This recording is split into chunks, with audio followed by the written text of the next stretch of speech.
ਪਿਆਰੇ ਦੋਸਤੋ, ਚੋਣਾਂ ਦਾ ਮੌਸਮ ਹੈ ਤੇ ਇੱਕ ਗੱਲ ਪੱਕੀ ਆ ਕਿ ਇੱਕ ਬਹੁਤ ਪੁਰਾਣਾ ਗੀਤ ਆ ਕਿ ਤੁਸੀਂ ਘੇਰ ਘੇਰ ਪੁੱਛੋ ਵੋਟਾਂ ਪਾਉਣ ਵਾਲਿਓ। ਕਿਹਨੂੰ ਪੁੱਛੋ? ਜਿਨ੍ਹਾਂ ਨੂੰ ਵੋਟਾਂ ਪਾਉਣੀਆਂ ਨੇ, ਸਿਆਸੀ ਜਮਾਤ ਨੂੰ। ਬਿਨਾਂ ਸ਼ੱਕ ਕਿ ਇਹ ਸਮਾਂ ਕਿ ਜਦੋਂ ਤੁਸੀਂ ਪੁੱਛੋ ਕਿ ਭਾਈ ਤੁਸੀਂ ਸਾਡੇ ਲਈ ਕੀ ਕੀਤਾ। ਇਸ ਸਮੇਂ ਆਪਾਂ ਸਾਰੇ ਜਾਣਦੇ ਹਾਂ ਕਿ ਪੰਜਾਬ ਦੇ ਵਿੱਚ ਸਿੱਖਿਆ ਦਾ ਬੁਰਾ ਹਾਲ, ਅਤੇ ਇਸ ਬੁਰੇ ਹਾਲ ਲਈ ਜ਼ਿੰਮੇਵਾਰ ਕੌਣ ਆ? ਇੱਕ ਇੱਕ ਸਿਆਸੀ ਨੇਤਾ ਤੋਂ ਪੁੱਛੋ ਜਿਹੜਾ ਵੀ ਤੁਹਾਡੇ ਕੋਲ ਆਉਂਦਾ ਹੈ ਕਿ ਤੁਸੀਂ ਸਿੱਖਿਆ ਲਈ ਹੁਣ ਤੱਕ ਕੀ ਕੀਤਾ ਤੇ ਅੱਗੇ ਤੋਂ ਕੀ ਕਰੋਗੇ। ਇਹ ਗੱਲ ਜ਼ੋਰ ਦੇ ਕੇ ਪੁੱਛੋ। ਸਿਰਫ ਉਹਨਾਂ ਦੇ ਵਾਅਦਿਆਂ ਦਾਅਵਿਆਂ 'ਤੇ ਨਾ ਜਾਓ। ਉਹਨਾਂ ਨੂੰ ਕਹੋ ਕਿ ਸਾਨੂੰ ਲਿਖਤੀ ਰੂਪ ਵਿੱਚ ਦੱਸੋ ਕਿ ਤੁਸੀਂ ਅੱਗੇ ਤੋਂ ਕੀ ਕਰੋਗੇ, ਅਤੇ ਸਾਡੇ ਤੋਂ ਤੁਸੀਂ ਅੰਕੜਿਆਂ ਦੇ ਆਧਾਰ 'ਤੇ, ਤੱਥਾਂ ਦੇ ਆਧਾਰ 'ਤੇ ਸੁਣੋ ਕਿ ਤੁਸੀਂ ਹੁਣ ਤੱਕ ਕੀ ਕੀਤਾ। ਇਹ ਗੱਲ ਜਦੋਂ ਮੈਂ ਤੁਹਾਨੂੰ ਕਹਿ ਰਿਹਾ ਤਾਂ ਸਿਰਫ ਤੁਹਾਨੂੰ ਨਹੀਂ ਕਹਿ ਰਿਹਾ, ਮੈਂ ਇਹ ਪੰਜਾਬੀ ਯੂਨੀਵਰਸਿਟੀ ਪਟਿਆਲਾ ਦੇ ਹਰ ਅਧਿਆਪਕ ਨੂੰ, ਵਿਦਿਆਰਥੀ ਨੂੰ, ਕਰਮਚਾਰੀ ਨੂੰ ਅਤੇ ਉਹਨਾਂ ਦੇ ਪਰਿਵਾਰਾਂ ਨੂੰ ਤੇ ਮਾਪਿਆਂ ਨੂੰ ਵੀ ਕਹਿ ਰਹੇ ਹਾਂ। ਅੱਜ 20 ਤਰੀਕ ਹੋ ਗਈ ਪਰ ਪੰਜਾਬੀ ਯੂਨੀਵਰਸਿਟੀ ਪਟਿਆਲਾ ਦੇ ਕਰਮਚਾਰੀਆਂ ਨੂੰ, ਅਧਿਆਪਕਾਂ ਨੂੰ ਤਨਖਾਹ ਨਹੀਂ ਮਿਲੀ। ਜਿਹੜੇ ਰਿਟਾਇਰ ਹੋ ਚੁੱਕੇ ਕਰਮਚਾਰੀ ਨੇ ਉਹਨਾਂ ਨੂੰ ਪੈਨਸ਼ਨ ਨਹੀਂ ਮਿਲੀ। ਇਸ ਲਈ ਜ਼ਿੰਮੇਵਾਰ ਕੌਣ? ਤਾਂ ਸਭ ਤੋਂ ਪਹਿਲਾ ਸਵਾਲ ਆ ਜਿਹੜਾ ਉਹ ਕਾਂਗਰਸ ਪਾਰਟੀ ਨੂੰ ਕਰਨਾ ਬਣਦਾ ਹੈ ਕਿ ਚੰਨੀ ਸਾਹਿਬ ਜਿਸ ਦਿਨ ਪੰਜਾਬੀ ਯੂਨੀਵਰਸਿਟੀ ਪਟਿਆਲਾ 'ਚ ਆਏ ਸੀ, ਪੰਜਾਬੀ ਯੂਨੀਵਰਸਿਟੀ ਸਿਰ ਚੜ੍ਹਿਆ 150 ਕਰੋੜ ਦਾ ਕਰਜ਼ਾ ਆਪਣੇ ਸਿਰ ਲੈਣ ਦੀ ਗੱਲ ਕੀਤੀ ਸੀ, ਅਤੇ ਜਿਹੜੀ ਮਹੀਨਾਵਾਰ ਗ੍ਰਾਂਟ ਆਉਂਦੀ ਆ ਉਹ 9 ਕਰੋੜ ਤੋਂ ਵਧਾ ਕੇ 20 ਕਰੋੜ ਕਰਨ ਦੀ ਗੱਲ ਕੀਤੀ ਸੀ।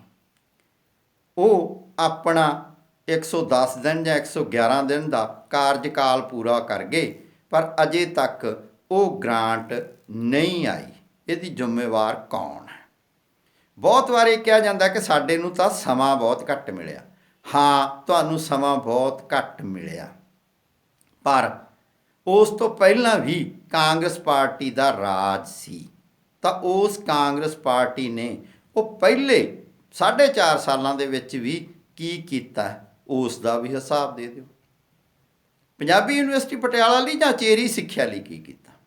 ਔਰ ਉਸ ਤੋਂ ਵੀ ਅਗਲੀ ਗੱਲ ਕਿ ਇਹ ਜਿਸ ਪਾਲਿਸੀ ਅਧੀਨ ਇਹ ਗ੍ਰਾਂਟ ਘਟਾਈ ਜਾ ਰਹੀ ਆ, ਉਹ ਪਾਲਿਸੀ ਨੂੰ ਆਖਰ ਲੈ ਕੇ ਕੌਣ ਆਇਆ? ਕਿ ਕੇਂਦਰ 'ਚ ਜਦੋਂ ਮਨਮੋਹਨ ਸਿੰਘ ਦੀ ਸਰਕਾਰ ਸੀ, ਇਹ ਉਹ ਸਰਕਾਰ ਲੈ ਕੇ ਆਈ। ਇਹਦੇ ਲਈ ਕਾਂਗਰਸ ਪਾਰਟੀ ਨੂੰ ਬਰੀ ਨਹੀਂ ਕੀਤਾ ਜਾ ਸਕਦਾ। ਤੋ ਇੱਕ ਗੱਲ ਤਾਂ ਸਪਸ਼ਟ ਆ ਕਿ ਜਦੋਂ ਵੀ ਕਾਂਗਰਸ ਦਾ ਨੁਮਾਇੰਦਾ ਤੁਹਾਡੇ ਕੋਲ ਆਵੇ ਤਾਂ ਇਹ ਗੱਲ ਜ਼ਰੂਰ ਉਸ ਤੋਂ ਪੁੱਛੋ। ਔਰ ਉਸ ਤੋਂ ਅਗਲੀ ਗੱਲ ਕਿ ਜੇ ਤੁਹਾਡੇ ਕੋਲ ਅਕਾਲੀ ਦਲ ਦਾ ਨੁਮਾਇੰਦਾ ਆਉਂਦਾ ਤਾਂ ਅਕਾਲੀ ਦਲ ਨੂੰ ਵੀ ਪੁੱਛੋ ਕਿ ਆਖਰ ਇਸ ਤੋਂ ਪਹਿਲਾਂ ਤੁਹਾਡਾ ਲੰਮਾ ਸਮਾਂ ਰਾਜ ਰਿਹਾ ਤਾਂ ਉਸ ਰਾਜ ਦੌਰਾਨ ਤੁਸੀਂ ਇਸ ਯੂਨੀਵਰਸਿਟੀ ਸਿਰ ਕਿਸ ਤਰ੍ਹਾਂ ਕਰਜ਼ਾ ਚੜ੍ਹਨ ਦਿੱਤਾ? ਕਿਉਂ ਤੁਸੀਂ ਉਸ ਸਮੇਂ ਹੀ ਗ੍ਰਾਂਟ ਨਹੀਂ ਵਧਾਈ? ਅਤੇ ਹੁਣ ਵੀ ਜਦੋਂ ਯੂਨੀਵਰਸਿਟੀ ਕ੍ਰਾਈਸਿਸ 'ਚ ਆ, ਜਦੋਂ ਉਚੇਰੀ ਸਿੱਖਿਆ ਹੀ ਕ੍ਰਾਈਸਿਸ 'ਚ ਆ, ਤੁਸੀਂ ਉਹਦੇ ਲਈ ਕੀ ਆਵਾਜ਼ ਉਠਾਈ? ਅਤੇ ਜਿਸ ਨਾਲ ਤੁਸੀਂ ਲੰਮਾ ਸਮਾਂ ਸਾਂਝ ਪਿਆਲੀ ਪਾ ਕੇ ਰੱਖੀ, ਉਹ ਜਿਹੜੀ ਪਾਰਟੀ ਆ ਭਾਰਤੀ ਜਨਤਾ ਪਾਰਟੀ, ਉਹਨੇ ਕੀ ਕੀਤਾ? ਜੇ ਇਹ ਨੀਤੀਆਂ ਮੰਨ ਲਈਆਂ ਕਿ ਮਨਮੋਹਨ ਸਿੰਘ ਨੇ ਕੇ ਲਾਗੂ ਕੀਤੀਆਂ ਸੀ ਜਾਂ ਬਣਾਈਆਂ ਸੀ, ਤਾਂ ਉਸ ਦੇ ਬਾਅਦ ਭਾਰਤੀ ਜਨਤਾ ਪਾਰਟੀ ਨੇ ਜਿੱਥੇ ਹੋਰ ਬਹੁਤ ਸਾਰੇ ਕਾਂਗਰਸ ਦੇ ਫੈਸਲੇ ਬਦਲ ਦਿੱਤੇ, ਤਾਂ ਇਹ ਉਚੇਰੀ ਸਿੱਖਿਆ ਦੀ ਗ੍ਰਾਂਟ ਘਟਾਉਣ ਵਾਲੇ ਫੈਸਲੇ ਨੂੰ ਬਦਲ ਕੇ ਵਧਾਉਣ ਵੱਲ ਕਿਉਂ ਨਾ ਕੋਈ ਕਦਮ ਚੁੱਕਿਆ? ਇਹ ਗੱਲ ਉਹਨਾਂ ਤੋਂ ਪੁੱਛੋ। ਆਮ ਆਦਮੀ ਪਾਰਟੀ ਤੋਂ ਵੀ ਇਹ ਗੱਲ ਪੁੱਛਣੀ ਬਣਦੀ ਹੈ ਕਿ ਤੁਹਾਡੇ ਕੋਲ ਵਿਰੋਧੀ ਧਿਰ ਦਾ ਰੋਲ ਸੀ। ਵਿਰੋਧੀ ਧਿਰ ਹੁੰਦਿਆਂ ਤੁਸੀਂ ਉਚੇਰੀ ਸਿੱਖਿਆ ਬਾਰੇ, ਪੰਜਾਬੀ ਯੂਨੀਵਰਸਿਟੀ ਪਟਿਆਲਾ ਬਾਰੇ ਤੁਸੀਂ ਵਿਧਾਨ ਸਭਾ ਦੇ ਵਿੱਚ ਕਿੰਨੇ ਸਵਾਲ ਪੁੱਛੇ? ਜਦੋਂ ਪੰਜਾਬੀ ਯੂਨੀਵਰਸਿਟੀ ਪਟਿਆਲਾ ਦੇ ਅਧਿਆਪਕ ਸੰਘਰਸ਼ ਕਰ ਰਹੇ ਸੀ, ਤੁਸੀਂ ਉਸ ਸੰਘਰਸ਼ ਦਾ ਕੀ ਸਾਥ ਦਿੱਤਾ? ਨਿਸ਼ਚੇ ਹੀ ਇਹ ਸਵਾਲ ਹਰ ਪਾਰਟੀ ਨੂੰ ਕਰੋ, ਹਰ ਉਮੀਦਵਾਰ ਨੂੰ ਕਰੋ ਜਦੋਂ ਵੀ ਉਹ ਤੁਹਾਡੇ ਕੋਲ ਆਉਂਦਾ ਹੈ। ਬਿਨਾਂ ਸ਼ੱਕ ਬਹੁਤ ਸਾਰੇ ਦੋਸਤ ਇਹ ਵੀ ਸੋਚ ਸਕਦੇ ਆ ਕਿ ਸੰਯੁਕਤ ਫਿਰ ਸਮਾਜ ਮੋਰਚੇ ਨੂੰ ਅਸੀਂ ਕੀ ਸਵਾਲ ਕਰੀਏ। ਸੰਯੁਕਤ ਸਮਾਜ ਮੋਰਚੇ ਨੇ ਹੁਣ ਦਾਅਵਾ ਕੀਤਾ ਕਿ ਅਸੀਂ ਨਿਰੋਲ ਕਿਸਾਨਾਂ ਦੇ ਮਸਲੇ ਨਹੀਂ ਚੁੱਕਦੇ, ਅਸੀਂ ਹੁਣ ਬਾਕੀ ਦੁਕਾਨਦਾਰਾਂ ਦੇ, ਮੁਲਾਜ਼ਮਾਂ ਦੇ, ਮਜ਼ਦੂਰਾਂ ਦੇ ਮਸਲਿਆਂ ਨੂੰ ਵੀ ਚੁੱਕਾਂਗੇ। ਤਾਂ ਉਹਨਾਂ ਤੋਂ ਵੀ ਇਹ ਗੱਲ ਜ਼ਰੂਰ ਪੁੱਛਣੀ ਚਾਹੀਦੀ ਆ ਕਿ ਆਖਰ ਉਚੇਰੀ ਸਿੱਖਿਆ ਬਾਰੇ ਉਹਨਾਂ ਕੋਲ ਕੀ ਬਲੂ ਪ੍ਰਿੰਟ ਆ, ਆਖਰ ਉਹਨਾਂ ਕੋਲ ਕਿਹੜੀ ਵਿਉਂਤਬੰਦੀ ਆ ਜਿਸ ਦੇ ਨਾਲ ਉਹ ਉਚੇਰੀ ਸਿੱਖਿਆ ਨੂੰ ਸਹੀ ਰਾਹ ਪਾਉਣਗੇ।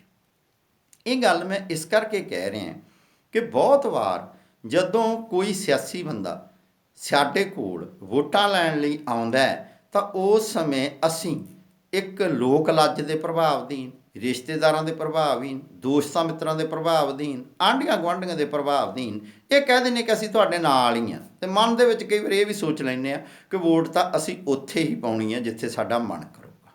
ਬਿਨਾਂ ਸ਼ੱਕ ਵੋਟ ਉੱਥੇ ਹੀ ਪਾਇਆ ਜੋ ਜਿੱਥੇ ਤੁਹਾਡਾ ਮਨ ਕਰੇ।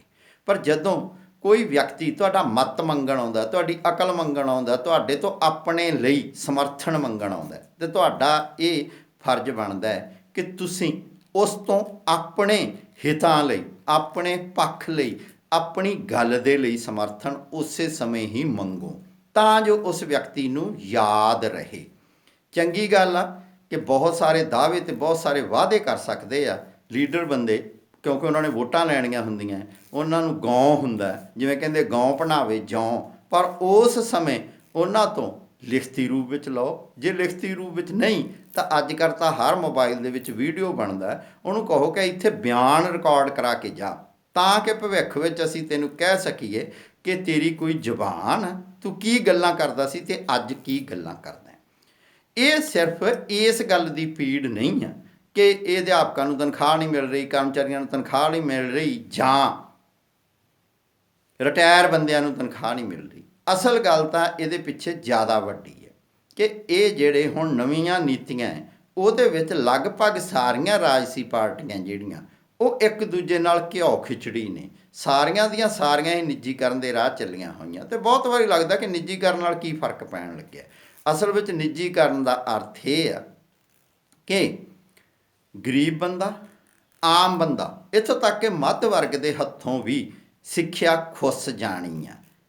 ਮੈਂ ਵਾਰ-ਵਾਰ ਇਹ ਗੱਲ ਕਹਿ ਰਿਹਾ ਕਿ ਇਹ ਕੋਈ ਅਧਿਆਪਕਾਂ ਦੇ ਤਨਖਾਹਾਂ ਦਾ ਮਸਲਾ ਨਹੀਂ, ਇਹ ਕਰਮਚਾਰੀਆਂ ਦੀਆਂ ਤਨਖਾਹਾਂ ਦਾ ਮਸਲਾ ਨਹੀਂ, ਇਹ ਮਸਲਾ ਇਦੋਂ ਕਿਤੇ ਵੱਡਾ ਹੈ ਕਿ ਆਖਰ ਜਿਹੜੀ ਸਿੱਖਿਆ ਹੈ ਉਹ ਇੰਨੀ ਮਹਿੰਗੀ ਹੋ ਜਾਣੀ ਹੈ ਕਿ ਜਾਂ ਤਾਂ ਤੁਸੀਂ ਮਹਿੰਗੀ ਸਿੱਖਿਆ ਪ੍ਰਾਪਤ ਕਰੋਗੇ ਤਾਂ ਤੁਹਾਡੇ ਘਰ ਦਾ ਬਜਟ ਹਿੱਲ ਜਾਏਗਾ, ਅਤੇ ਜਾਂ ਦੂਜੇ ਪਾਸੇ ਕੀ ਹੋਵੇਗਾ ਕਿ ਤੁਸੀਂ ਜਿਹੜੀ ਸਿੱਖਿਆ ਪ੍ਰਾਪਤ ਹੀ ਨਹੀਂ ਕਰ ਸਕੋਗੇ।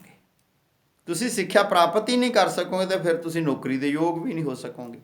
ਇਸ ਕਾਰਨ ਕਰਕੇ ਇਹ ਵਿਧੀ ਸਾਨੂੰ ਅਪਣਾਉਣੀ ਪੈਣੀ ਹੈ ਕਿ ਅਸੀਂ ਆਪਣਿਆਂ ਨੁਮਾਇੰਦਿਆਂ ਤੋਂ ਪੁੱਛੀਏ ਕਿ ਤੁਸੀਂ ਇਸ ਬਾਰੇ ਕੀ ਸੋਚਦੇ ਆ, ਹੁਣ ਤੱਕ ਤੁਸੀਂ ਕੀ ਕੀਤਾ, ਭਵਿੱਖ ਵਿੱਚ ਤੁਹਾਡਾ ਕੀ ਕਰਨ ਦਾ ਵਿਚਾਰ ਆ।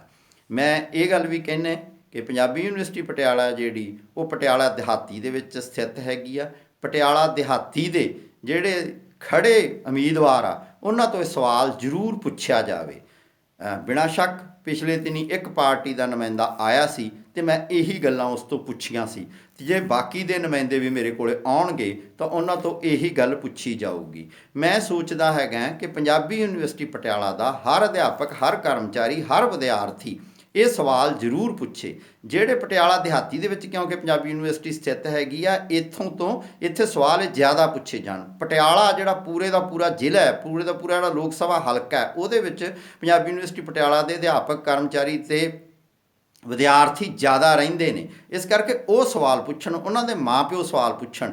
ਵੈਸੇ ਜਿਹੜੀ ਪੰਜਾਬੀ ਯੂਨੀਵਰਸਿਟੀ ਪਟਿਆਲਾ ਉਹ ਲਗਭਗ ਸਾਰੇ ਮਾਲਵੇ ਨੂੰ ਕਵਰ ਕਰਦੀ ਆ, ਮਾਲਵੇ ਦੇ ਵਿੱਚ ਸਵਾਲ ਪੁੱਛੇ ਜਾਣ। ਅਸਲ ਦੇ ਵਿੱਚ ਇਹ ਸਵਾਲ ਸਿਰਫ ਪੰਜਾਬੀ ਯੂਨੀਵਰਸਿਟੀ ਪਟਿਆਲਾ ਦੇ ਨਹੀਂ, ਉਚੇਰੀ ਸਿੱਖਿਆ ਦੇ ਸਵਾਲ ਨੇ। ਉਚੇਰੀ ਸਿੱਖਿਆ ਦਾ ਸਵਾਲ ਆ ਜਿਹੜਾ ਉਹ ਸਾਰੇ ਪੰਜਾਬ 'ਚ ਪੁੱਛਿਆ ਜਾਵੇ। ਕੇਵਲ ਉਚੇਰੀ ਸਿੱਖਿਆ ਦਾ ਸਵਾਲ ਹੀ ਨਾ ਪੁੱਛਿਆ ਜਾਵੇ, ਪ੍ਰਾਇਮਰੀ ਸਿੱਖਿਆ ਦਾ ਸਵਾਲ ਵੀ ਪੁੱਛਿਆ ਜਾਵੇ, ਸਕੂਲ ਸਿੱਖਿਆ ਦਾ ਵੀ ਸਵਾਲ ਪੁੱਛਿਆ ਜਾਵੇ।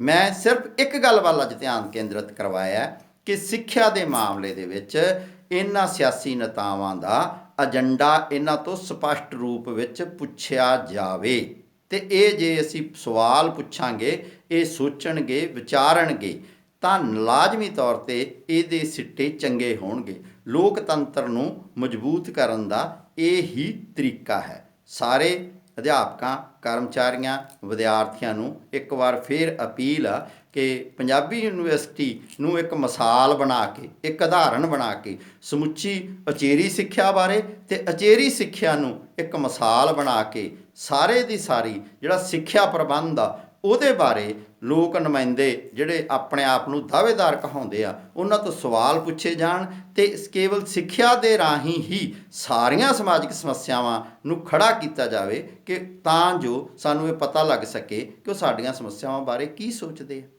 ਤੇ ਇਹ ਹੀ ਯੋਗ ਮੌਕਾ ਹੈ। ਜੇ ਤੁਸੀਂ ਹੁਣ ਸੁੱਤੇ ਰਹੇ, ਹੁਣ ਨਾ ਪੁੱਛਿਆ, ਤੇ ਫਿਰ 5 ਸਾਲ ਉਹਨਾਂ ਨੇ ਵੀ ਤੁਹਾਨੂੰ ਨਹੀਂ ਪੁੱਛਣਾ। ਇਸ ਗੱਲ ਨੂੰ ਯਾਦ ਰੱਖੋ। ਜਿਹੜੀਆਂ ਯੂਨੀਅਨਾਂ ਨੇ, ਜਿਹੜੀਆਂ ਐਸੋਸੀਏਸ਼ਨਾਂ ਨੇ, ਜਿਹੜੇ ਕੋਈ ਗਰੁੱਪ ਬਣੇ ਹੋਏ ਆ, ਉਹਨਾਂ ਗਰੁੱਪਾਂ ਸਿਰ ਵੀ ਇਹ ਜ਼ਿੰਮੇਵਾਰੀ ਆ ਕਿ ਇਸ ਸਮੇਂ ਉਹ ਲੋਕ ਨੁਮਾਇੰਦਿਆਂ ਨੂੰ ਲਿਖਤੀ ਰੂਪ ਵਿੱਚ, ਜਿਹੜੇ ਬੰਦੇ ਚੋਣ ਲੜ ਰਹੇ ਆ ਉਹਨਾਂ ਤੋਂ ਲਿਖਤੀ ਰੂਪ ਵਿੱਚ, ਉਹਨਾਂ ਤੋਂ ਰਿਕਾਰਡਡ ਰੂਪ ਵਿੱਚ ਇਸ ਚੀਜ਼ ਬਾਰੇ ਪੁੱਛਿਆ ਜਾਵੇ ਤੇ ਉਹਨਾਂ ਦੇ ਵਿਚਾਰ ਜਾਣੇ ਜਾਣ ਤੇ ਉਹਨਾਂ ਨੂੰ ਆਪਣੇ ਹੱਕ ਵਿੱਚ ਲਾਮਬੰਦ ਕੀਤਾ ਜਾਵੇ। ਇਸੇ ਵਿੱਚ ਹੀ ਪੰਜਾਬ ਦੇ ਲੋਕਾਂ ਦੀ ਭਲਾਈ ਹੈ। ਮਿਹਰਬਾਨੀ, ਸ਼ੁਕਰੀਆ, ਧੰਨਵਾਦ।